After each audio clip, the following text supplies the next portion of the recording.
Buenos días, hermanos. Bienvenida, querida iglesia. Bueno, y feliz día a los niños.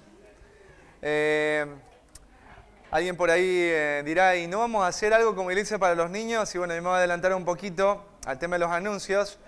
Y este 3 de septiembre, después de la Cena del Señor, vamos a tener terrible kermés. Vamos a compartir aquí con los hermanos y vamos a venir a pasar una tarde para jugar los padres con los hijos. Así que van a haber premios, así que vayan separando la fecha del 3 de septiembre y ese va a ser nuestro festejo, Día de la Familia, Día del Niño, Día del Abuelo. Todo vamos a festejar ahí, ¿sí? Así que les animo a guardar esa fecha, ¿sí? Bueno, ustedes saben que hemos empezado nuestra serie, La Agenda de Dios, ¿sí? Y la idea es poder ver cuáles son los acontecimios futuros que deberíamos como iglesia esperar y también prepararnos. Y Fidel estuvo hablándonos acerca del arrebatamiento, ¿no es cierto? Esa toma súbita de Dios que Él va a hacer por su iglesia y va a suceder, ¿no? En un momento que no pensamos, y Fidel nos llamaba a poder prepararnos para ese día, ¿no? Que cuando el Señor nos tome súbitamente, nosotros nos encontremos haciendo su voluntad. Hoy vamos a hacer una pausa, ¿no es cierto? Porque hoy es el Día del Niño y algo tenemos que hablar a los padres, ¿no es cierto? Es necesario. Y generalmente cuando viene el Día del Niño, hay gente que dice que es la segunda Navidad. O pensando en el Día del Niño regalarle algo al niño. Dar un regalo, una forma de mostrarles el gran amor que uno les tiene, ¿sí? Y cuando uno está buscando un regalo para el hijo, uno está buscando un regalo que le guste, o un regalo que le sirva, o un regalo que vos entiendas que va a ser sumamente necesario. Y ahí surge una pregunta, ¿cuál sería el mayor regalo que les puedes dar a tus hijos? ¿No? ¿Cuál es el mejor regalo que tus padres te pueden dar a ti? Y lo que tú definas como el mejor regalo o el regalo más necesario es lo que tú vas a buscar como padre y es lo que vas a estar dispuesto a pagar también. Porque si tú sabes que eso es lo que tu hijo necesita y eso es lo que va a hacer que tu hijo explote de alegría, vos dices, y va a valer la pena. Me acuerdo de un padre que su hijo deseaba, ¿no es cierto?, un carrito a control remoto y costaba bastante, pero el niño quería tanto este regalo, así que cuando el papá se lo trajo, el papá estaba más emocionado que creo que el hijo, porque el hijo abre el regalo. Y cuando lo abrió, no, era una explosión de alegría. Porque eso es lo que hacen los padres. Los padres buscan de alguna manera, aún hasta los padres que no son creyentes, buscan de alguna manera darle lo mejor a sus hijos, lo que más necesiten. Y se van a esforzar por eso. ¿Cuál es el mejor regalo que un padre le puede dar a su hijo? ¿O cuál es el mejor regalo que le puedas dar, que te puedan dar tus padres a ti? Adivina cuál es. El mejor regalo es un padre y una madre piadosa. ¿Sí? ¿Vieron? Es como cuando tu tía te dice, te trajo un regalo, vitaminas. ¿Sí? Vos dices, eso no tiene nada de lindo. El mejor regalo, escucha bien, querido padre, y todos los que están acá, el mejor regalo que le puedas dar a un niño es tener padres piadosos. O sea, el mejor regalo que puedas tener es padres piadosos. ¿Sí? ¿Qué significa piadoso? Significa un padre y una madre que vivan para agradar a Dios. Un padre y una madre que les importe lo que Dios dice. Y no solo les importa lo que Dios dice, sino que obedecen lo que Dios dice. Ese es un padre piadoso, una madre piadosa. Les importa mucho Dios. Dios es una realidad palpable en sus vidas. Estos padres guían a sus hijos de acuerdo a lo que Dios quiere. Estos padres buscan agradar a Dios, conocer a Dios y servir a Dios. Lo mejor que puedas hacer por tu hijo es darle padres piadosos. Tú ser piadoso. Lo mejor que tus padres te puedan dar a ti como hijo es que ellos sean piadosos, que ellos tomen en cuenta a Dios en sus vidas. Y la pregunta es, porque cuando vos tienes un regalo, no solamente queda el regalo, sino que vos quieres que te envuelvan ese regalo, tú lo preparas. Y para ser un padre piadoso, tú necesitas prepararte. Tú necesitas tener en cuenta qué es un padre piadoso y esforzarte para ser ese tipo de padre. Y lo primero que yo quiero contarte, que es un padre piadoso, porque por ahí está la tentación de decir, yo soy padre, yo estoy en mi casa, ¿no? Mis hijos me tienen, pero tienes que ser un regalo bien preparado. Eres un regalo cuando eres piadoso, no cuando no lo sos. Tenés que ser un padre piadoso. Y lo primero que un padre piadoso busca hacer, escucha, lo primero que un padre piadoso busca hacer es enseñar. Un padre piadoso enseña a sus hijos. Enseña a sus hijos. Mira, vamos ahí al Salmo 78.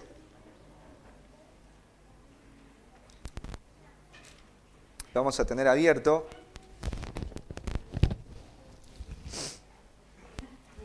¿Sí? Bueno, la enseñanza, la instrucción, tienen que saber, queridos padres de la iglesia y padres que nos visitan, que la principal escuela, la más importante escuela para tus hijos, la formación más importante para un hombre y una mujer, viene de los padres, viene de la casa, viene del hogar. El hogar, tu hogar, debería ser la escuela en donde tú vas a preparar a tus hijos, vas a capacitar a tus hijos para enfrentarse a los peligros de este mundo.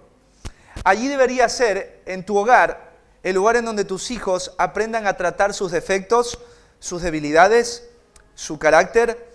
Ahí es donde tú deberías a tu hijo advertirle acerca de los peligros de este mundo. El hogar es una escuela, es la escuela más importante. Y si tú te das cuenta, hoy es la escuela que menos los padres buscan tener con sus hijos. Hay padres que dicen, Diego, no me importa qué precio tenga que pagar, pero mi hijo tiene que ir a la mejor escuela. Y hay padres que dicen, si tengo que poner el 50% de mi salario, lo voy a hacer, porque mi hijo tiene que tener una buena escuela, una buena formación. Si tú tienes el deseo de que tu hijo sea bien formado, una escuela no es la primera opción, es tu hogar. Eres tú como papá, eres tú como mamá. Tú eres llamado a capacitar y enseñar a tus hijos. Ahí es donde tus hijos deben ser formados. Es la escuela más importante.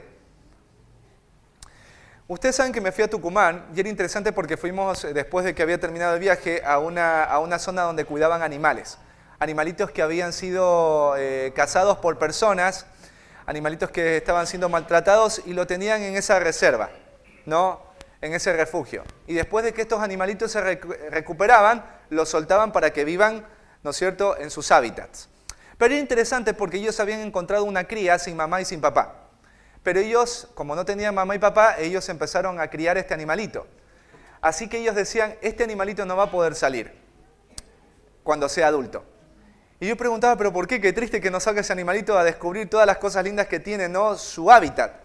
Dice, porque no tuvo una mamá y un papá que le enseñaran a cazar, que le enseñaran a protegerse en contra de los depredadores. Entonces no podemos dejar a este animalito libre en su hábitat. ¿Sabes?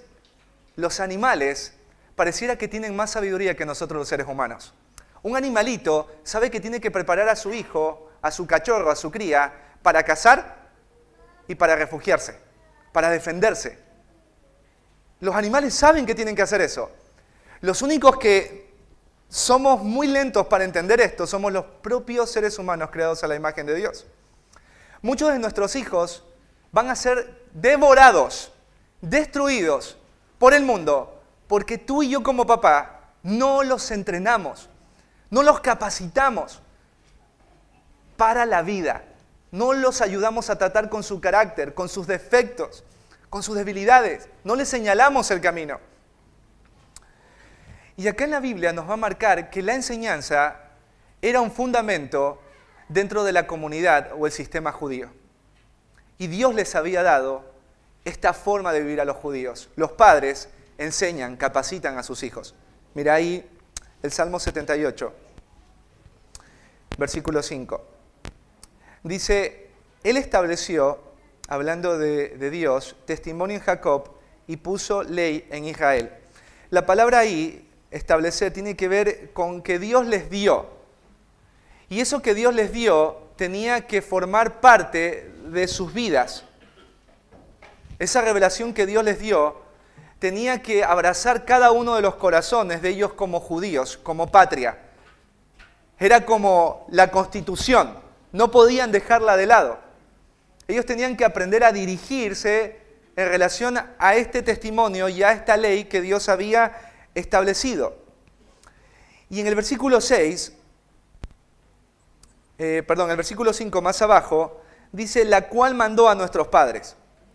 Dice que Él se la dio a los padres y cuando se lo dio a los padres, ordenó a esos padres obedecerla. Mandó a esos padres a instruirse en esa ley y en ese testimonio. Y dice acá, la cual mandó a nuestros padres que la notificasen a sus hijos. Este testimonio, esta ley, ¿para qué Dios se las da? Dice, para que la notificasen a sus hijos. La palabra notificar tiene que ver con enseñar, con instruir. Los padres eran responsables de eso que recibieron de Dios, dárselo a ellos, instruirlos en ese conocimiento. Ahí en Deuteronomio, miren, Deuteronomio capítulo 6, lo vemos también claramente. Deuteronomio 6, versículos del 5 al 9.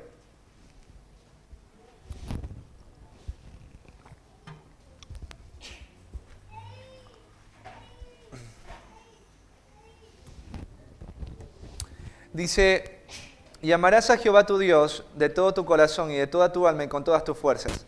Y estas palabras que yo te mando hoy estarán sobre tu corazón. Los padres tenían que guardar primero esta ley en su corazón, porque tú no puedes enseñarle a otro lo que tú no has aprendido.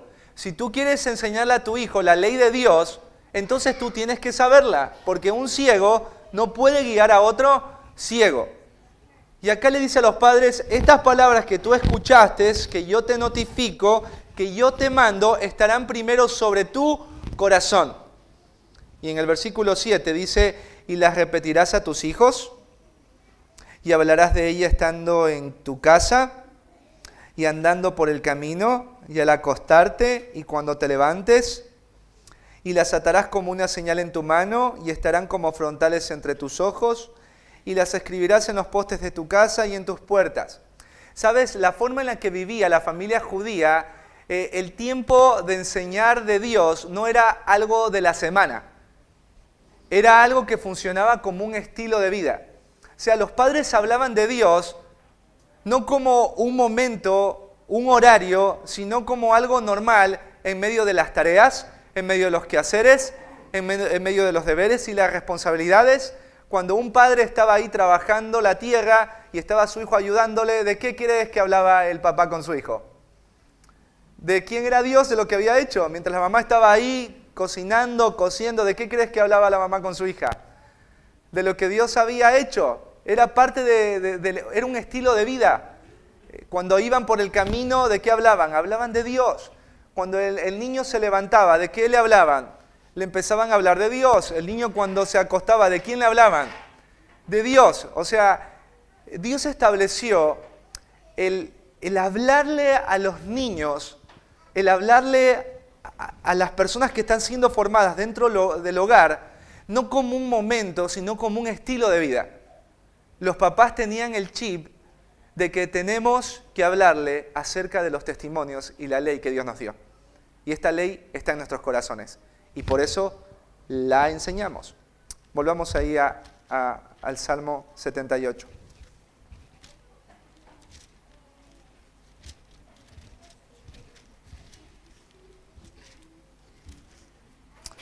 Versículo 6. Dice, para que lo sepa la generación venidera y los hijos que nacerán y los que se levantarán lo cuenten a sus hijos. Bueno, la instrucción espiritual en cuanto a quién era Dios, los padres lo debían tener y apreciar como una herencia, como la herencia más elevada que le pueda dar un padre a su hijo o a sus hijos. Hoy los padres también dejan herencias a sus hijos, ¿no? ¿Qué es lo que piensa un papá? les quiero dejar como herencia la educación. No les voy a dejar nada, no les voy a dejar ni tierra, no les voy a dejar autos ni casa, les voy a dejar la universidad. Voy a esforzarme por darles la universidad y con la universidad que ellos se arreglen. Hay padres que están buscando dejarle terreno o un oficio. Los papás quieren dejarle algo a sus hijos. ¿Está mal que los padres le quieran dejar algo a sus hijos? No, no está mal. Pero el padre judío debía tener esto en la mente. La mejor herencia que yo pueda darle a mis hijos es el conocimiento de la ley de Dios. Esa es la mayor herencia que yo le puedo dejar a mi hijo. Es lo más valioso, es lo que él más va a necesitar. Pero este padre estaba pensando no solamente en su hijo, sino en sus nietos, en sus bisnietos y en sus tataranietos. Este padre deseaba algo. Yo deseo que todas las generaciones que van a venir después de mí puedan amar y conocer a Dios tanto como yo le conozco y le amo. Eso era lo que un padre judío debía tener en la mente. Y esto es lo que vemos acá. Debían enseñarla, notificarla a sus hijos para que ese conocimiento de Dios se transfiera de generación a generación de manera que nunca se pierda. La supervivencia de esa herencia estaba en la fidelidad de padres que se levantaban en el hogar para poder, de manera intencional, contarle a sus hijos quién era Dios y lo que Él había hecho por ellos. Esa es la mayor herencia que un padre le pueda dejar a sus hijos. Y hoy es muy triste, ¿no? Porque vemos que muchos padres y madres cristianos, ¿qué es lo que le buscan dejar a sus hijos como herencia? Cosas que realmente son vanas. No digo que no son buenas, pero son vanas porque son vacías. Son vacías en el sentido de que tu hijo no va a sobrevivir con eso que tú le dejes. Tu hijo no va a ser llenado con eso que tú le des. Tu hijo no va a ser guardado de los peligros de la vida con eso. Lo ayudarán en un momento, pero después ya no lo podrán ayudar más. Pero el conocimiento de Dios sí. El conocimiento de Dios sí. Y mirá en el versículo 7, ¿cuál es el propósito? El otro propósito. A fin de que pongan en Dios su confianza y no se olviden de las obras de Dios. El propósito era este, que los niños, cuando sean adultos, pongan su confianza ¿en quién? En Dios. Vivan para Dios y no se olviden de las obras de Dios. Imagínate esto. Los hijos van a imitarte en muchas cosas, sobre todo en aquellas cosas que ven que a vos te hacen feliz. Muchos hijos han seguido el ejemplo de sus padres, porque han sido cautivados por la pasión misma de sus padres. A muchas personas que son, por ejemplo, hijos de padres que eran barras bravas, le preguntan, ¿por qué eres un barra brava? Y porque mi padre lo era. Él vivía para ser un barra brava. ¿Sí? Y yo vi la felicidad que él tenía y el esfuerzo que él hacía por ser un barra brava. Y bueno, hoy soy un barra brava gracias a mi padre. Esa es la herencia que su papá le dejó. Y cuando tú piensas en lo que Dios dice acá en cuanto al trabajo de los padres, era que los padres les muestren lo maravilloso que es ese Dios. Y lo que hizo ese Dios por ellos como nación. ¿Qué había hecho Dios como ellos como nación? Por amor. Abraham era un hombre anciano y Sara no podía tener hijos. Hijo, si no hubiese sido por la mano de Dios, esta nación nunca hubiese existido. Esta nación nunca debió de haber existido. Existe porque hay un Dios que puso su mano sobre una mujer que no podía tener hijos y era anciana. Y esa mujer anciana tuvo un niño y le puso por nombre Isaac. E Isaac tuvo una esposa que era ¿quién? Rebeca. Y era estéril, tampoco podía tener hijos. ¿Quién puso su mano para que tenga otro hijo? Tuvo dos. ¿Quién fue? Esaú y Jacob. Y después vino los 12 y después entraron a Egipto y eran esclavos y estuvieron por 400 años, hijo. Nadie nos podía librar. ¿Sabes quién nos vino a librar? Nos vino a liberar Dios y envió a Moisés y vino con señales y prodigios. ¿Y sabes qué hizo, hijo mío? Y entramos por el agua sin mojarnos, por el Mar Rojo. Pasamos. Pero cuando los egipcios quisieron entrar por ahí, ellos fueron todos asesinados. Entonces, este niño, al escuchar a su padre, veía en Dios a un Dios vivo. Y este padre estaba buscando que este hijo se asombre de quién es Dios. Que este hijo realmente vea que no hay otro Dios como Jehová. Y cuando este hijo crezca, diga, yo quiero vivir para ese Dios, porque ese Dios es asombroso. Ese Dios es asombroso. No hay otro Dios que haga las obras que Él hace. No hay otro Dios que sea santo y misericordioso como ese Dios. Papá, yo quiero a ese Dios.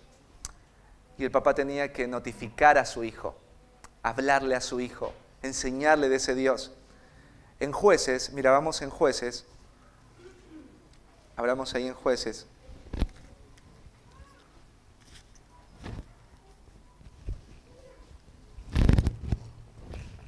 Capítulo 2,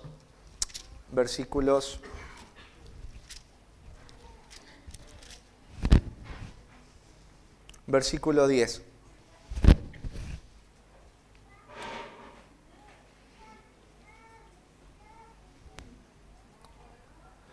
Dice, y toda aquella generación también fue reunida a sus padres. Mirá, y se levantó después de ellos otra generación que no conocía a Jehová ni la obra que Él había hecho por Israel. Te hago una pregunta. Antes de que se levantase esa generación que no conocía a Dios y lo que había hecho por Israel, ¿qué generación estuvo? La generación que vio, la generación que escuchó y que palpó la obra de Dios. Y dice que esta generación murió, durmió, y se levantó otra. Pregunta, ¿por qué la nueva generación que apareció no conocía a Dios ni la obra que Dios había hecho por ellos? Porque los papás no le notificaron a sus hijos la ley y el testimonio de Jehová. Podríamos decir que eran como padres que iban a la iglesia, padres que se habían bautizado, padres que leían la Biblia y sabían de la salvación de Dios, pero fueron padres perezosos, fueron padres rebeldes, que les enseñaron a sus hijos a hacer un montón de cosas, que les enseñaron a sembrar, les enseñaron a manejar la espada, les enseñaron a lidiar con el tema de la construcción, les enseñaron todas las cosas que tienen que ver con esta vida, pero no les enseñaron acerca de quién era Dios y lo que había hecho por ellos. ¿Y qué pasó con esta generación que no conoció a Dios ni la obra que Él había hecho por ellos? ¿Sabes lo que pasó? En el versículo 11 al versículo 14 al 15, mirá, dice, después los hijos de Israel hicieron lo malo ante los ojos de Jehová y sirvieron a los Baales. ¿Por qué servían a algo que no era Dios? Esta generación. Porque no conocían a Dios, ni la obra que Él había hecho por ellos. Versículo 12. Dejaron a Jehová, el Dios de sus padres. Nunca dice que dejaron a Jehová su Dios, sino que dejaron a Jehová, el Dios de sus padres. Tú traes a tu hijo acá un domingo y tú piensas que tu hijo, porque viene contigo el domingo, tiene a Dios como su Dios. Y ese es uno de los peligros de nosotros como padres. Dar por hecho que tu hijo es cristiano porque te acompaña a ti en la obra de Cristo. Porque aquí dice que ellos dejaron no a su Dios, sino al Dios de sus padres. ¿Por qué dejaron al Dios de sus padres? Porque el Dios de sus padres nunca fue su Dios. ¿Por qué el Dios de sus padres nunca fue su Dios? Porque ellos no notificaron a sus hijos quién era Dios y la obra que había hecho por ellos. Dice, versículo 12, dejaron a Jehová el Dios de sus padres que los había sacado de la tierra de Egipto y se fueron tras otros dioses, los dioses de los pueblos que estaban a sus alrededores, a los cuales adoraron y provocaron a ira a Jehová. Y dejaron a Jehová y adoraron a Baal y a Astarot, a dioses de piedra, de madera. Y mirad el versículo 14. Y se encendió contra Israel el furor de Jehová, el cual entregó en manos de robadores que los despojaron y los vendió en manos de sus enemigos de alrededor, y no pudieron ya hacer frente a sus enemigos. Por donde quiera que salían, la mano de Jehová estaba contra ellos para mal, como Jehová había dicho y como se lo había jurado, y tuvieron gran aflicción. No sé si alguna vez has visto esta foto de padres llorando por las decisiones de sus hijos. ¿No? ¿Sabes? Hay una realidad, y quiero ser real y sincero con esto. Es verdad que nuestros hijos van a tomar decisiones, ¿no? No vamos a poder como papás obligarles, eso es verdad, ellos van a ser adultos. Pero mucho de lo que nosotros hicimos en su niñez va a afectar toda su vida, tanto como lo que no hicimos.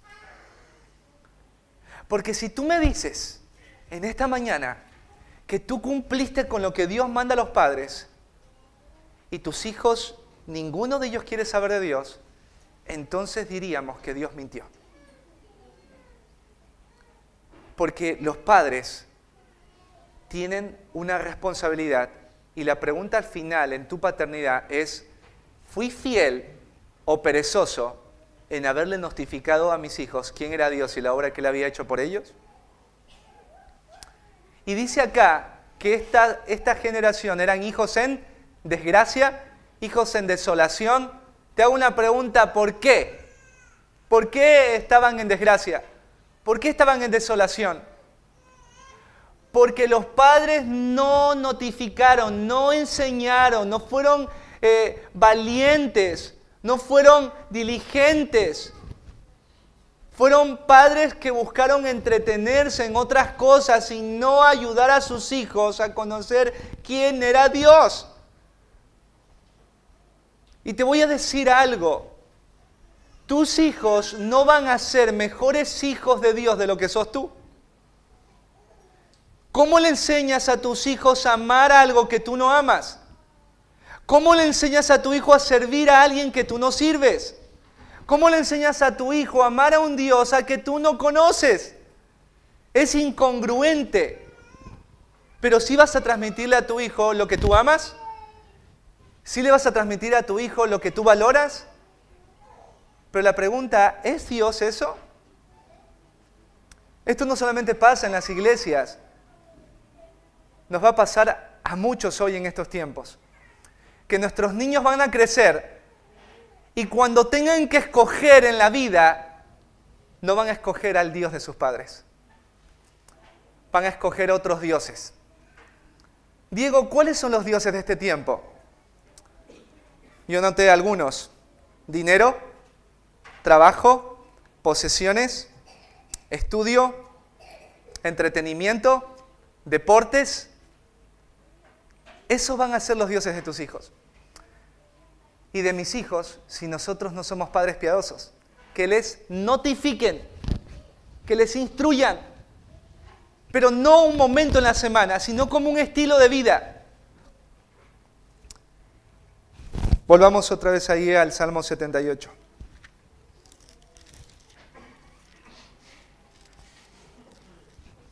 Sigamos revisando.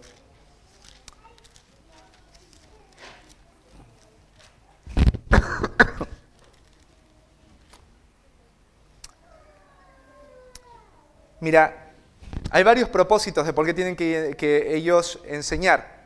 Primero, para que las generaciones que vienen puedan conocer ese Dios. Segundo, para que ellos pongan en Dios su confianza, ¿no?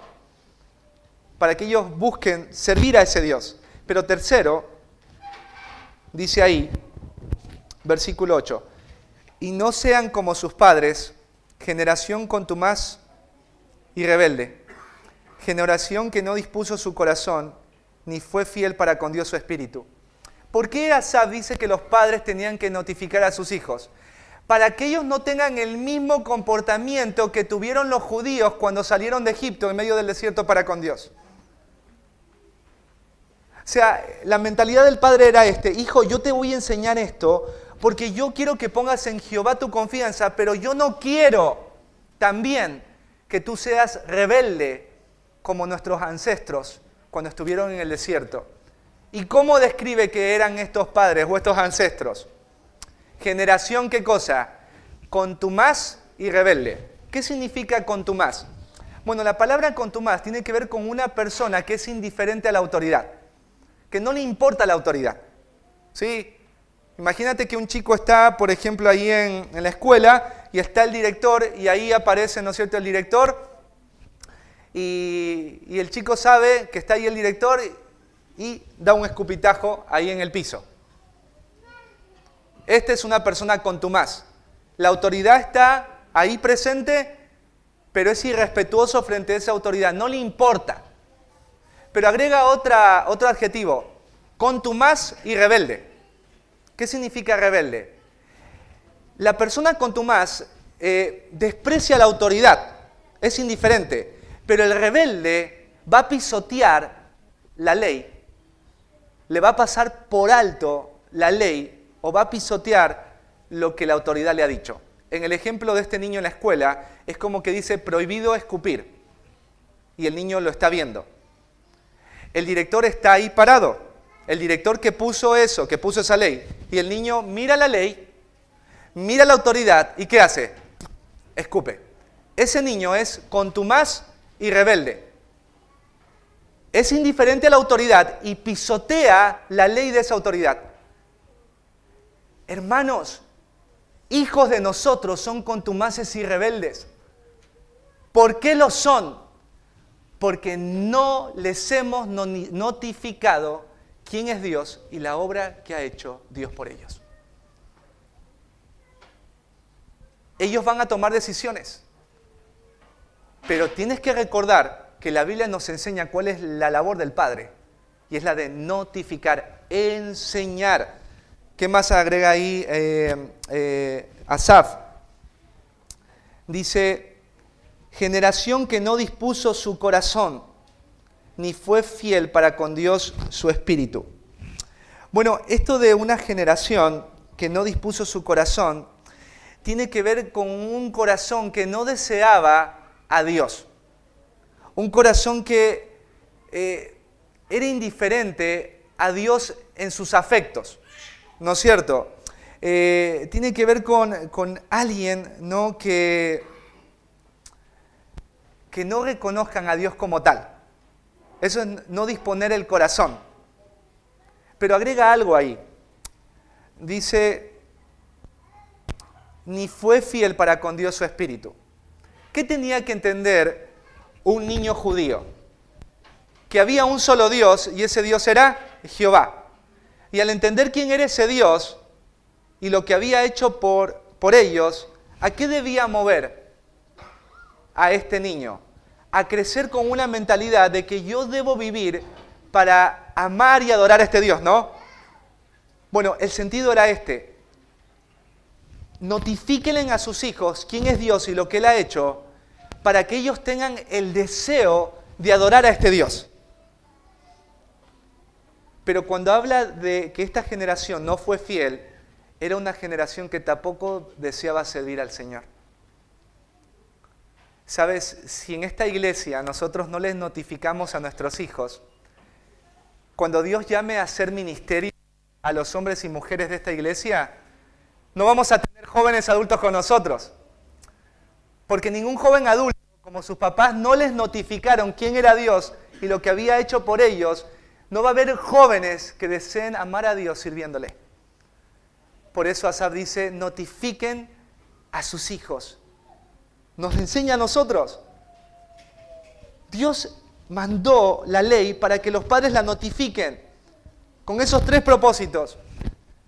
Para que esa ley trascienda el tiempo y conmueva, influencie en muchas generaciones. Para que esas generaciones pongan su confianza en Dios. Pero para que esa generación le sirva y le adore. los padres tienen que hacer esto, todos nosotros. Enseñar a nuestros hijos.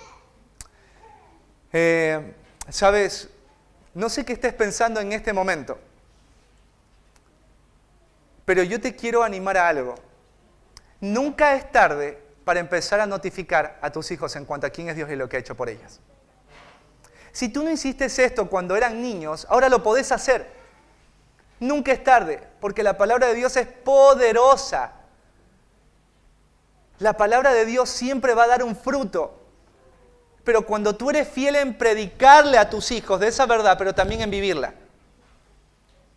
Muchos padres vamos a ver a nuestros hijos perdidos, no por la falta de enseñanza, sino por la enseñanza de un padre hipócrita. ¿Quién instruyó a Timoteo? Su abuela y su madre, Loida y Eunice. ¿Y qué es lo que Pablo reconoce en estas dos mujeres? La fe no fingida que habitó en tu abuela Eunice y en tu madre Loida. En Loida y Eunice. La fe no fingida. ¿Qué significa una fe no fingida? Significa una fe no trucha. Diego, todavía no entiendo esto. ¿Qué es una fe no trucha? Una fe no fingida es alguien que lo que Dios dice, lo aplico, ¿no? Entonces, cuando tus hijos te ven tomar decisiones, tus hijos ven quién determina, quién guía tu vida. Si es Dios o eres tú. Tú no le puedes decir a tu hijo que Dios guíe tu vida cuando la vida la guías tú. Tú no le puedes decir a tu hijo, no se peleen entre hermanos cuando tú peleas con tu esposa todo el tiempo. No le podés decir a tu hijo, respétame cuando vos no respetas a tu jefe, vos no respetas al pastor, no te sujetas a nadie. Vos no le podés decir a tu hijo, no mientas cuando tú mentís en el trabajo, cuando vos le mentís a tu cónyuge. No le puedes decir a tu hijo, deja de ser controlado por los jueguitos de video cuando tú eres controlado por el celular. No le puedes decir a tu hijo, arregla tu cuarto y ordénalo cuando tú no eres ordenado en arreglar tu garaje, tu patio, lo que te corresponde a ti. Nuestros hijos ven si nuestra fe es genuina o si nuestra fe es falsa. Y hay muchos padres que dicen, Diego, yo lo hice. Yo hice lo que Asaf dice que tendrían que hacer los padres. Pero no funcionó. ¿Por qué no funcionó? Había cierta persona, viste, que habían ido al campo a cortar árboles, ¿sí? Y le habían dado a él un hacha. Y cuando él estaba empezando con el hacha, miraba al que estaba de al lado y él decía, yo voy la mitad de un árbol. Y la persona que está al lado mío, con la misma hacha, ha cortado 5. Y el otro decía, pero a ver, yo tengo la misma fuerza, la misma altura, tenemos la misma experiencia, los dos somos fuertes. Y le pregunta al otro, ¿por qué tú cortas 5 y yo no corto ni uno? ¡Ni uno! Y el otro empieza a revisar el hacha y le dice, pero tu hacha no está afilada. Por eso no cortas, no está afilada. ¿Sabes? Si tú tienes varios hijos y ni uno quiere amar a Dios, ni uno, puede ser que el problema no sea el producto, sino la fábrica. La fábrica estaba mal y sigue mal. Sigue habiendo una fe que no es sincera. Sigue siendo un hipócrita. Sigo viviendo a mi manera y no a la manera de Dios. ¿Cómo va a amar tu hijo? Hermano, ¿cómo va a amar mi hija? Un Dios al que ni yo le obedezco, al que ni yo le sirvo. Eso no va a suceder, querido hermano. Vas a ver a creyentes diciendo, ¿cómo pudiste con 5 hijos lograr que amen al Señor y yo ni uno pude? Porque ese que pudo con 5 era tan pecador como tú lo eras. Tenía tantas debilidades como tú las tenías. pero era sincero en su fe. Lo que Dios me decía, yo lo obedecía. Pero el otro fue rebelde e incrédulo y nunca decidió someter su voluntad al Dios que lo llamaba a obedecerle. Padres, ¿qué es lo que intencionalmente estás buscando enseñar a tus hijos? Dime, ¿qué le enseñas a tus hijos? Padres tienen tiempo para ver una serie de 45 minutos y a veces 2 capítulos en Netflix. Acá hay hermanos que tienen Prime, Netflix, Disney Plus, Star, HBO. ¿Qué ves con tus hijos? El tiempo que deberías usarlo para notificarles del Señor, ¿en qué lo estás usando? Diego, ¿está mal que yo vea? No, ese no es el sentido, hermano. Crece un poco en entender y en discernir. El problema no está en que yo quiera darle a mi hijo educación, en que yo quiera que mi hijo tenga un oficio. Eso no está mal, hermano, sígalo haciendo. Sea fiel en hacerlo. Pero la prioridad es notificarle a su hijo quién es Dios y lo que es su Dios ha hecho no solamente por ti, sino por Él. ¿Sabes lo que tus hijos piensan acerca de Dios? Es triste, pero nosotros arrastramos a nuestros hijos. Me acuerdo hace tiempo, había una familia que traía a su hijo todo el tiempo y un día le pregunté, ¿tú crees en Dios? Y me dijo, tío, yo soy ateo. Él no creía en el Señor. Y después hablamos de por qué Dios sí existe. Pero tú arrastras a tu hijo. ¿Le has preguntado a tu hijo si cree realmente en Dios? ¿Has tenido conversaciones de esa magnitud? Hijo, ¿qué piensas de lo que dijo el pastor, de lo que se predicó? ¿Crees que es verdad? Lo que estás viendo en esa película, ¿ese es el diseño de Dios? ¿Qué piensas? ¿Sabes? Nuestros hijos se pierden por dudas que no fueron contestadas por padres piadosos, por preguntas que no fueron respondidas en casa, por conversaciones que no se realizaron, porque lastimosamente tú y yo fuimos cobardes, perezosos e incrédulos. Esa es la verdad, hermano. ¿Qué te puedo decir? A mí también me cuesta tanto como a ti. Pero hoy tenemos la oportunidad de predicar un mensaje y Dios te está también hablando a ti y a mí. Nunca es tarde para notificarle a tus hijos. Nunca es tarde. No lo hiciste de niño, hacelo ahora que son jóvenes. No lo hiciste de joven, hacelo ahora que son adultos. Pero notifícales con tu ejemplo primero. Y después hazlo con tus palabras. Porque nadie se arrepiente por un buen ejemplo.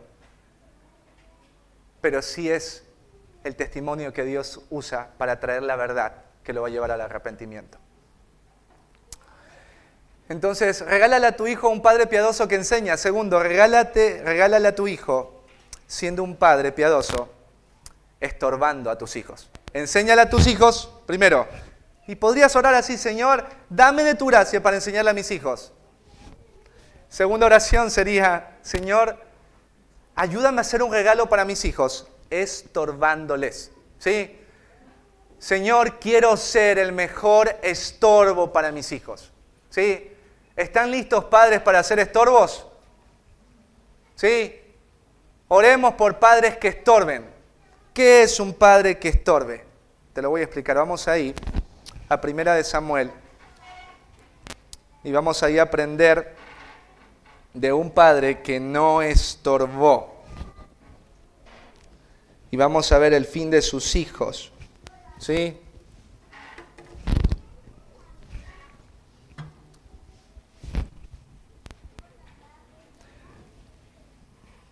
Primera de Samuel.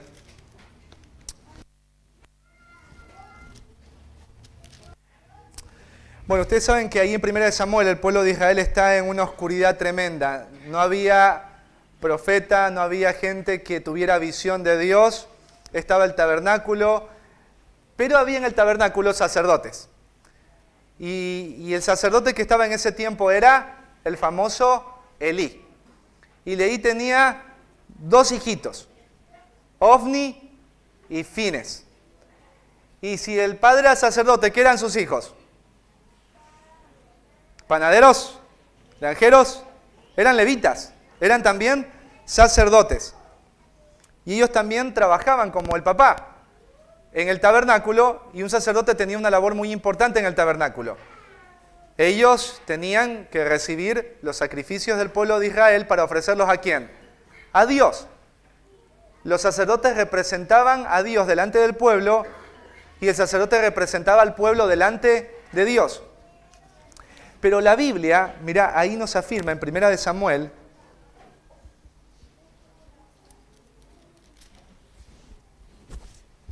capítulo 2, versículo al 17. Mira, dice, los hijos de Eli eran hombres, ¿cómo los describe? Impíos. Cada vez que tú veas, ¿sí?, la palabra impío en la Biblia, ¿sabes lo que significa? No me importa Dios. ¿Sí? No me importa Dios.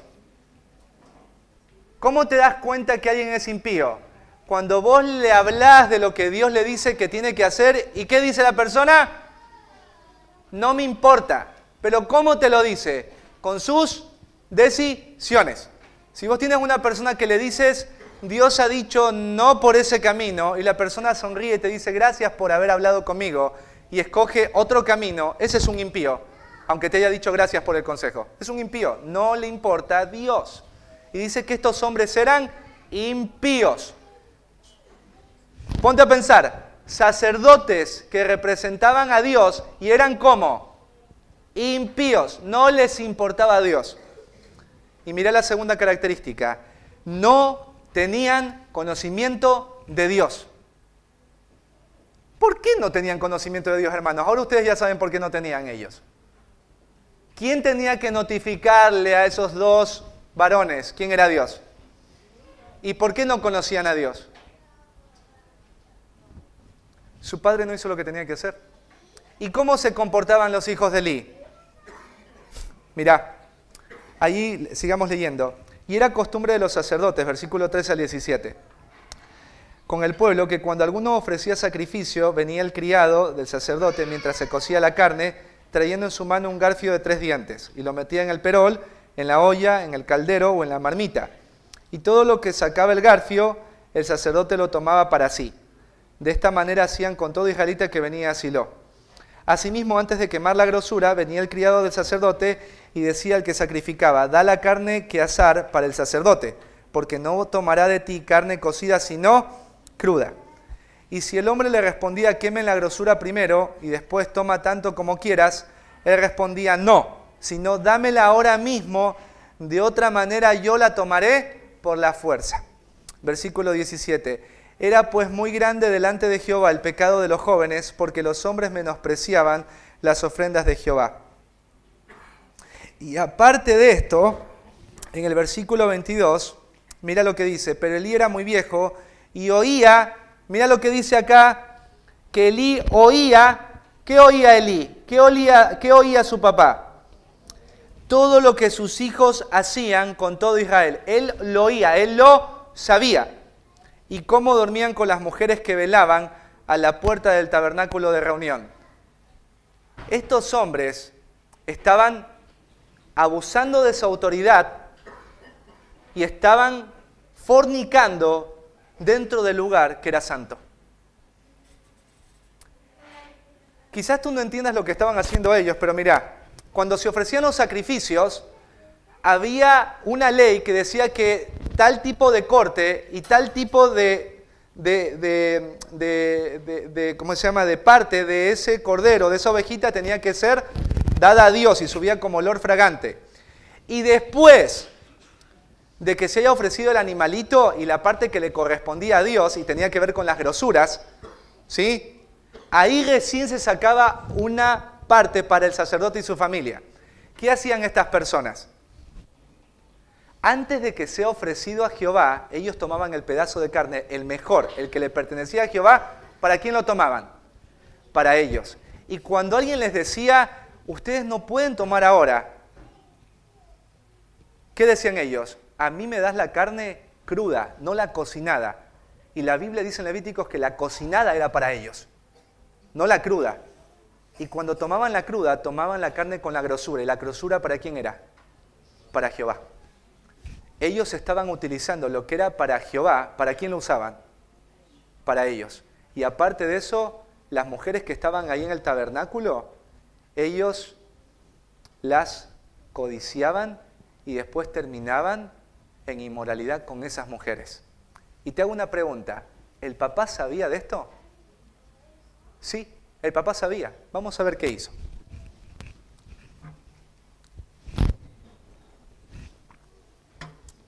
Versículo 23. Mira, el padre del versículo 23 al versículo 25, este padre le va a hablar a sus hijos. Y yo te voy a preguntar después, ¿no? ¿Qué piensas vos de esto, ¿no? Y la idea es que contestes en tu mente. Dice ahí en el 23, y les dijo, ¿por qué hacéis estas cosas semejantes? Porque yo oigo de todo este pueblo vuestros malos procederes. O sea, este papá escuchó lo malo que estaban haciendo sus hijos, ¿y qué hizo? Como todo buen padre, ¿qué hizo? Fue a hablar ¿con quién? Con sus hijos. Porque eso es lo que debería hacer un papá. Hablar con sus hijos. De las cosas que tú como papá estás escuchando de tus hijos. Porque lo peor que tú puedes hacer es cerrar tus oídos a lo que la gente habla de tus hijos. A ti debería importarte lo que la gente habla de tus hijos. Porque muchas veces lo que dicen de tus hijos, no todo es verdad. Pero hay cosas que sí son verdad. Pero hay padres que están enceguecidos con el amor a sus hijos, que en lugar de escuchar y tratar de ver de qué de lo que esas personas están diciendo de mis hijos, qué es verdad. Porque si algo de eso es verdad, y yo no hago nada, va a ser fatal para mi hijo, ¿no? Entonces este padre habla con sus hijos. Versículo 24. No, hijos míos, porque no es buena fama la que yo oigo, pues hacéis pecar al pueblo de Jehová. Mirá, Elí sabe que sus hijos están haciendo pecar al pueblo, a todo el pueblo. El papá lo sabe. Y mira lo que dice el versículo 25. Si pecare el hombre contra el hombre, los jueces le juzgarán, mas si alguno pecare contra Jehová, ¿quién rogará por él? Pero ellos no oyeron la voz de su padre, porque Jehová había resuelto hacerlos morir. ¿Sí? Y su papá le empezó a hablar de lo malo que estaban haciendo. No es bueno. Hijos, ustedes están pecando no contra los hombres, están pecando ¿contra quién? Están pecando contra Dios. Hijos, les va a ir mal. Te hago una pregunta, ¿está mal o bien lo que estaba haciendo Elí? ¿Qué hubiesen hecho ustedes? Yo no creo que haya estado mal. Les estaba diciendo, está mal lo que ustedes están haciendo. Pero Dios le va a decir algo a Elí. Algo que él no hizo. Esto tenía que hacer Elí. Pero tuvo que haber hecho algo más Elí. Mirá en el versículo ahí, capítulo 3, versículo 13. Y esto se lo va a decir Dios a Elí a través de Samuel. A través de Samuel. Ya Dios para este tiempo ya había llamado a Samuel. Dios iba a hablarle al pueblo a través de Samuel. Así que Samuelito se presenta delante de Elí y Elí le dice, Samuel, dime todo lo que Dios te ha dado para decirme a mí, no me retengas nada. Decímelo. Y Samuel va a hablar. Y una de las cosas que Dios le dice a través de Samuel es esta. Y le mostraré que yo juzgaré su casa para siempre. Tiene que ver con que Dios iba a traer condenación a la casa de Elí por todas las generaciones.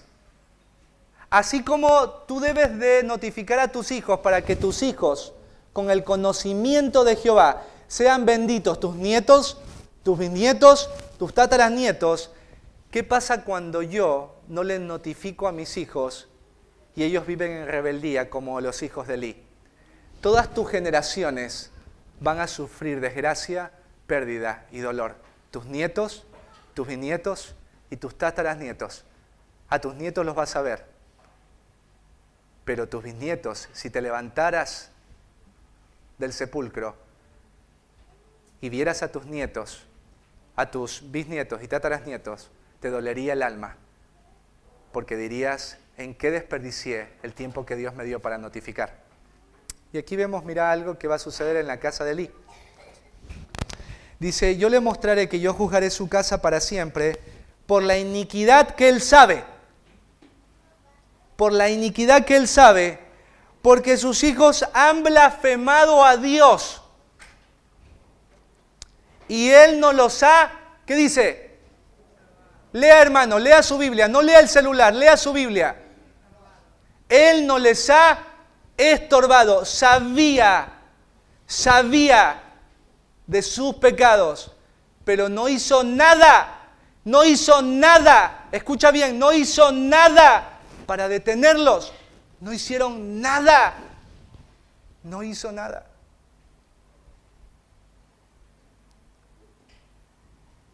¿Qué significa estorbar?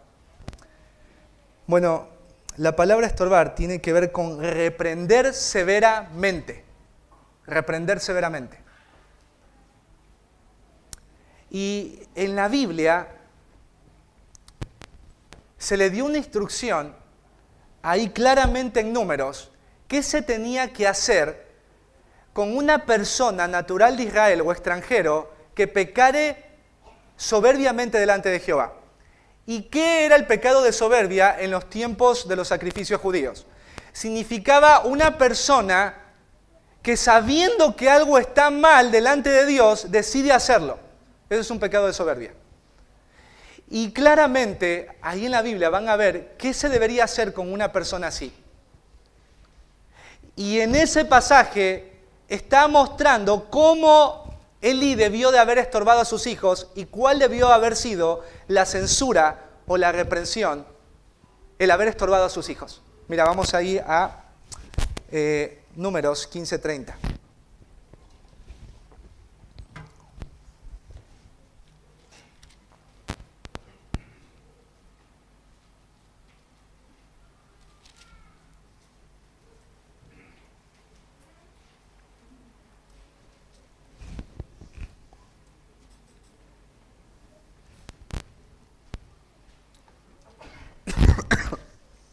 Dice ahí, mas la persona que hiciere algo con soberbia, así el natural como el extranjero, dice, ultraja a Jehová. Es el mismo concepto de blasfemar. Esa persona será cortada de en medio de su pueblo. Versículo 31. Por cuanto tuvo en poco la palabra de Jehová y menospreció su mandamiento. Te hago una pregunta. ¿Los hijos de Elí debían haberse comportado así? Y cuando Samuel le habla a Elí, ¿qué le dice? Tus hijos han, ¿qué cosa con respecto a Dios? Blasfemado. ¿Qué debía haber hecho Elí según la Biblia? Elí no solamente debió de haberlo sacado del sacerdocio, sino que Elí debió de haberlo sacado del pueblo por haber blasfemado contra Dios. Pero ¿por qué Elí? Escucha, sabiendo la maldad de su hijo, de sus hijos, no les estorbó, no los reprendió severamente? Porque Samuel, Dios a través de Samuel, dice lo siguiente, has honrado a tus hijos más que a mí. ¿Sabes por qué los padres no reprendemos severamente a nuestros hijos? ¿Por qué no hacemos cortes dolorosos? Sabiendo del pecado que están cometiendo, porque la verdad es esta, amamos a nuestros hijos más que a Dios. ¿Sabes? Hay padres, estos son los padres que todo adolescente quisiera tener, ¿sí? Mirá lo que dijo una mujer. Mi hija tiene novio. Para que ella sea feliz, porque yo quiero que sea feliz. Yo le he dicho, hija, ahí está la casa. Cuando vos quieras estar con tu novio, avísame para yo no estar. Porque yo prefiero que lo hagas en un lugar seguro. Porque yo te amo. Quizás ustedes se escandalicen por un ejemplo así. Pero nosotros en pequeñas medidas hacemos lo mismo. Dejamos que nuestros hijos hagan cosas que no solamente les dañan a ellos, sino que son desobediencias soberbias delante de Dios. Y nosotros no hacemos nada para reprenderlas. Dejamos que lo hagan en casa. Nuestros hijos se sienten cómodos pecando al lado de nosotros. Hermanos, eso no debería pasar. Tus hijos no deberían sentirse cómodos al lado tuyo y pecar y sentir que está bien. estorbar, hermano, y quiero ser sincero en esto, y claro, ser un estorbo, y escúchalo bien, porque algunos tienen ya hijos adultos, ser un estorbo no significa obligar a tu hijo a honrar, obedecer y servir a Dios. ¿Se entiende? Eso no es ser un estorbo, no es traerlo de las orejas al de 19 años y hacerlo sentar, o si no, no le das de comer. Eso no es ser un estorbo. Eso está mal. Tu hijo ya es adulto, tiene que tomar decisiones. Ser un estorbo significa no ser un aliado en su vida pecaminosa. ¿Entendés? No ser un amiguis. Tú no eres llamado a ser amiguis de tu hijo. Eres llamado a ser un padre para tu hijo que le estorbe. No seas un aliado en el pecado de tu hijo. No consentir que tu hijo haga lo que quiere en el deseo que hoy está controlando su vida y está en contra de Dios. Tú le vas a impedir que esa maldad delante tuyo quede cómoda. Porque hay padres que viene el hijo con el elefantito rosado, todos saben qué es el elefantito rosado. Y los padres no quieren decirle, hijo, no se puede el elefantito rosado, sácalo ya de acá. No se puede. En esto no te voy a apoyar, hijo. Acá no. Acá no. Yo te amo, acá no. Y Diego, ¿quién lo va a bancar a mi hijo? ¿Quién va a bancar a mi hija? Dios lo tiene que bancar. Dios tiene que sostenerlo. Pero para que tu hijo sea sostenido por Dios, tu hijo tiene que encontrarse con la realidad del pecado que él mismo está abrazando. Estorbar no significa no estar, no acompañar, no abrazar. Significa no ser un aliado. Y por eso tienes que orar, Señor, muéstrame. Por eso tienes que pedir consejo. ¿Cómo puedo en esta situación no terminar siendo un aliado? Yo no quiero ser un aliado para el pecado de mi hijo. Es como que tu hijo, papá, mamá, mirá, me siento, no quiero ir a la escuela. Dale, yo te firmo y digo que estabas enfermo. Eso es ser un aliado en algo pequeño, ¿se entiende? No, usted, hijo, va a la escuela. ¿Sí? Tu hijo robó, tu hija chiquita, ¿no? Trajo un juguetito. Hija, ¿lo robaste? Ti te dice la ternura ahí con los cachitos. ¿Tu hija es chorra? ¿Su hija es chorra? ¿Qué tiene que hacer? Llevarla a la casa donde robó y decir, mi hija robó. Y viene a pedir perdón y viene a devolver lo que robó. ¿Qué hacen los papás? No, mirá, se trajo sin querer ese juguetito. Sí. Y hay papás que incluso se enojan. ¿Sabes qué? Tu hijo se llevó un juguetito. ¿Estás diciendo que mi hijo roba? Sí, hermano. Sí, su hijo roba. ¿Cuál es el problema? Sí, su hijo roba. ¿Por qué deberías enojarte? ¿Por qué deberías enojarte? Si tu hijo es un pecador que nace perdido y que si no encuentra a Cristo se va al infierno. Hermano, esa es la verdad. Pero somos aliados del pecado de nuestros hijos. ¿Por qué no eres un aliado de Dios para salvar a tu hijo parado con Dios? ¿Qué te parece esa nueva estrategia? No creo que hubiese sido para Elí cortar a sus hijos del sacerdocio, sacar a sus hijos del pueblo. Pero ¿sabes qué triste habrá sido para Elí verlos ser asesinados por Dios? Porque quizás el que sus hijos hayan salido del pueblo los hubiese quebrantado para pedir misericordia a Dios. ¿Tú crees que si tu hijo se queda en casa permitiéndole lo que vos le permitas, él se va a quebrantar? Él no se va a quebrantar. Va a pensar que él es sabio en su propia opinión.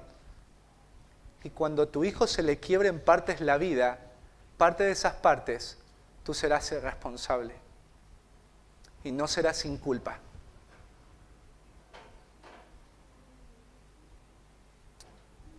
Estórbales a tus hijos. Estórbales. ¿Y sabes qué? Estorbar implica lo tercero que un padre tiene que ser para su hijo como regalo. Enséñales, estorba y entre. ¿Sí? Las 13. Enséñales y por último, entristécelos. Mira, hay una película que estuve viendo, ahí la de Willy Wonka, la de Charlie y la fábrica de chocolates, y los que han visto, hay una niña llamada Veruca. Y Veruca es re malcriada. Y el papá, mira lo que dice Veruca, es un padre millonario. Dice, yo no soporto ver a mi hija llorar. Mi Veruquita no puede llorar. Y para que ella no llore, yo le doy todo lo que me pide. ¿Sí? ¿Sabes? Esto es una exageración, ¿no? ¿A quién le gusta a sus hijos ver llorar? Este padre está exagerando. ¿Sí? Su hija quiere un pony, le da un pony. Quiere 3 ardillas, le da las 3 ardillas. Le da todo. Ustedes ven la película, es así este padre. Porque él no quiere que su hijo o su hija llore. Aquí, alce la mano a los que les gusta a sus hijos ver llorar. ¿Sí? ¿A quién le gusta? A nadie. ¿Por qué no queremos ver llorar a nuestros hijos? ¿Qué nos produce? Dolor. Te hago una pregunta. ¿Es malo que nuestros hijos lloren?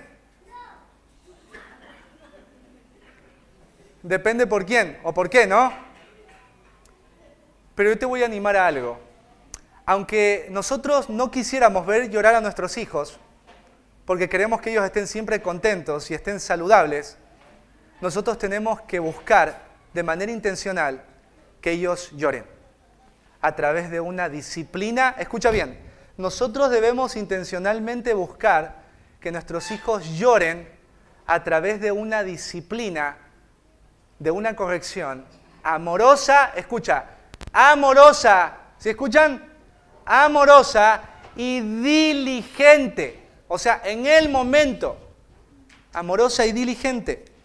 Mirá ahí el Proverbio 20:15.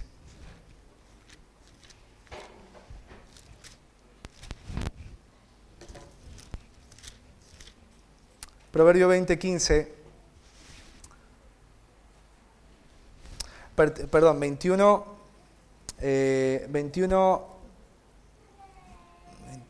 15, 29, 15. Proverbios 29, 15.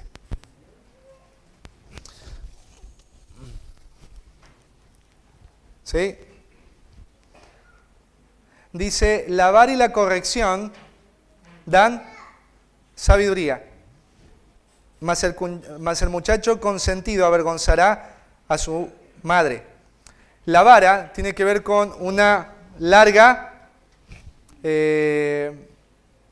barrita y delgada, de madera o de metal, ¿sí? Y que se usaba en ese tiempo para disciplinar incluso a los esclavos, la vara, ¿no? Y cuando habla de con la disciplina, con la vara, ¿sí? La corrección es ayudar a una persona a entender algo por medio del dolor.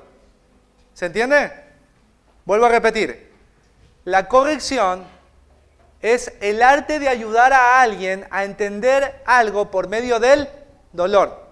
Porque nosotros, a veces para aprender algo, necesitamos experimentar ¿qué cosa? Dolor.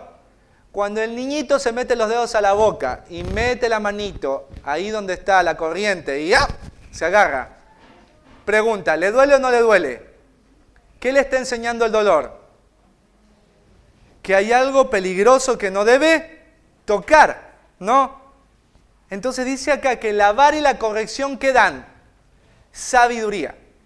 ¿Y en qué sentido dan sabiduría? Porque dice que la inteligencia es el apartarse del mal. ¿Cómo un papá puede ayudar a su hijo a crecer en sabiduría? Tu hijo, ¿sí? Para los que no saben, tu hijo no se hace pecador, ¿sí? Tu hijo ya nace pecador. Cuando esas dos preciosas células se unen, el espermatozoide y el óvulo, ¡pum!, en ese momento ya es un ser que empieza a gestarse y ya es un ser pecador. Así que la ternurita que sale del vientre, esa ternurita hermosa, gordita, con ojos claros, ¿sí?, que sonríe, ya nace con una naturaleza pecaminosa. Y a medida que crece, esa bendición, vas a ver que no es tan bendición. Por eso cuesta tanto la paternidad y la maternidad. Porque la bendición es egoísta, orgullosa, perezosa, pelearinga. Es terrible la bendición. ¿Y cómo le enseñas a la bendición a entender que no puede hacer lo que quiere en su vida y que no pase nada? ¿Cómo le enseñas a la bendición? A ver. Con el dolor. En Eclesiastés mira lo que dice. Por cuanto no se ejecuta sentencia sobre la mala obra, el corazón de los hombres está inclinado al mal. Por cuanto no se ejecuta sentencia sobre la mala obra. Los padres, ¿qué tienen que hacer? Hijo, hay padres que yo les recomendaba esto, ¿no?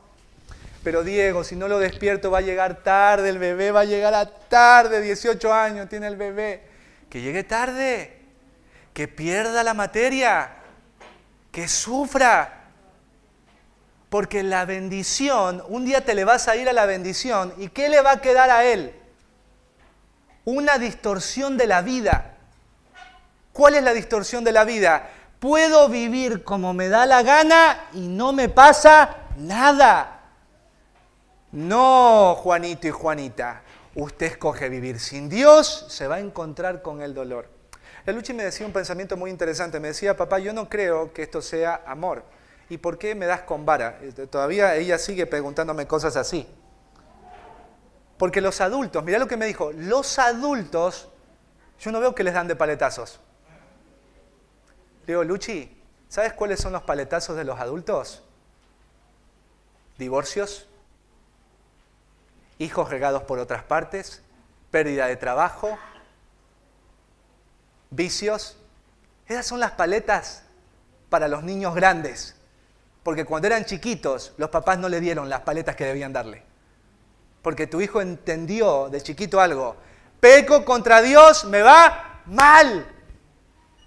Entonces, cuando tú no los entristeces a través del dolor, tú les estás creando a tus hijos una filosofía de vida errada. Una filosofía de peco contra Dios, hago lo que quiero, doy rienda suelta a mis deseos y me va a ir bien. No, hijo, de este lado te va a doler, porque yo te amo. El padre que ama a su hijo lo castiga, pero el que lo aborrece, no. Cuando tú evitas el dolor a tu hijo, la Biblia lo llama odio.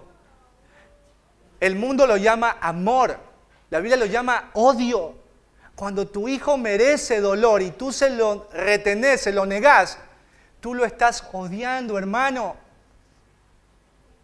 ¿Qué prefieres tú? ¿Que se encuentre tu hijo con una paleta en la cola o que después se encuentre con la vida misma rompiéndolo en pedazos sin que vos puedas hacer algo? Hermanos, levantémonos, escuchen. Hay muchos niños acá. Hay jóvenes que ya tenemos adultos acá. Y hay jóvenes adultos que no quieren abrazar al Señor. Jóvenes adultos que están hoy acá, ustedes saben que han dejado, no han abrazado al Dios verdadero. Han seguido al Dios de sus padres, pero no han abrazado al Dios de sus padres. Porque todavía no es su Dios. Hubo un padre que no entristeció a sus hijos y la Biblia nos da un ejemplo. ¿Sabes qué padre no entristeció a sus hijos? Uno de ellos fue David. Y la Biblia dice, no le entristeció en su niñez. Mira, vamos ahí a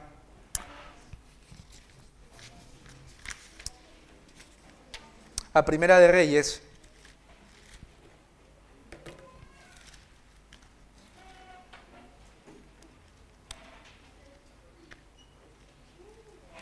Primera de Reyes, versículo 1.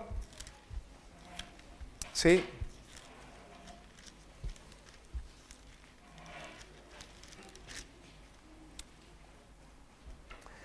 Capítulo 1, versículo 5, ¿sí? Dice, entonces Adonías, hijo de Hagit, se rebeló. Tenía un comportamiento rebelde, ya era un adulto y ahora buscaba usurpar el trono de su padre, algo que era contrario a la ley moral de Dios. Diciendo, yo reinaré. Y se hizo de carros y de gente de a caballo y de 50 hombres que corriesen delante de él. O sea, él estaba en rebeldía, ya era un adulto. Y mirá lo que dice, mirá lo que nos dice la Biblia en el versículo 6. Y su padre, ¿qué dice? Nunca la había entristecido en todos sus días con decirle, ¿por qué haces así? Su padre nunca le entristeció.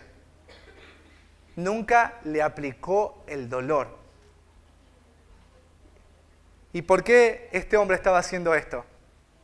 ¿Por qué estaba haciendo algo moralmente contrario a la ley de Dios? Porque su padre, hermano, no hizo lo que tenía que hacer. ¿Qué era lo que su padre tenía que haberle hecho? Adonías tuvo un padre que no lo entristeció. Un padre que lo dejaba hacer lo que quería sin que hubiera castigo o disciplina alguna. Vos tenés que hacer eso, igual que yo, estorbarles. Y cuando ellos siguen en ese camino, Señor, ayúdame a entender cómo poder entristecer a mi hijo en la etapa de vida en la que hoy se encuentra. Porque tú tenés que orar en esto. Tú tenés que pedir sabiduría al Señor. ¿Cómo le estorbo, Señor? Tienes que leer libros, pedir consejos, ir a las Escrituras. Tienes que dejar de ser perezoso. ¿Qué dice el Señor? ¿Cómo hago para estorbarle a mi hija que es adolescente? ¿Cómo hago para entristecerla en este momento? Bueno, tenés que orar, tenés que pedir consejo, pero tienes que hacerlo. Porque si no lo hacemos, entonces no habremos sido un regalo para nuestros hijos. Porque nuestros hijos necesitan padres, ¿qué cosa? Piadosos. Padres piadosos, que enseñen acerca de quién es Dios y lo que ha hecho por ellos.